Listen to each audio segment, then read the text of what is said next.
اعوذ باللہ من الشیطان الرجیم بسم اللہ الرحمن الرحیم حامیم والکتاب المبین انا انزلناہ فی لیلۃ مبارکۃ انا کنا منذرین فیہا یفرق کل امر حکیم امرا من عندنا انا کنا مرسلین صدق اللہ العظیم۔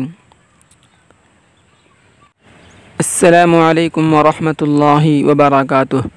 میرے پیارے دوستو، ابھی میں سورہ دخان کی کچھ آیتیں تلاوت کی ہے۔ سورہ دخان کی 3 فضیلتیں میں سنانے جا رہا ہوں۔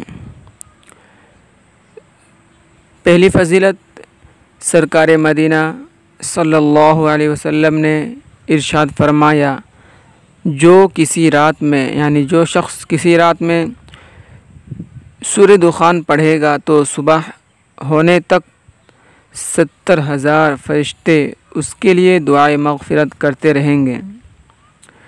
سنن ترمذی۔ دوسری فضیلت، نبی اکرم نور مجسم صلی اللہ علیہ وسلم نے فرمایا، جس نے شب جمعہ میں سورہ دخان پڑھی، شب جمعہ یعنی جمعہ کی رات، اس کے لیے مغفرت کر دی جائے گی۔ اور نمبر 3، تیسری فضیلت، رسول اللہ صلی اللہ علیہ وسلم نے ارشاد فرمایا، جو شخص جمعہ کے دن یا رات میں سورہ دخان پڑھے گا تو اللہ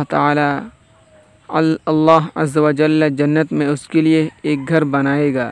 المعجم الکبیر۔ میرے پیارے دوستو، اس کو عمل میں لاتے رہیں تاکہ ہمیں بھی فائدہ ہو، ہمیں بھی ثواب ملے اور آپ کو بھی ثواب ملے، اور یہ ویڈیو کو آگے شیئر بھی کرتے رہیں تاکہ آپ کو بھی ثواب ملتا رہے اور ہمیں بھی ثواب ملتا رہے۔ السلام علیکم ورحمۃ اللہ وبرکاتہ۔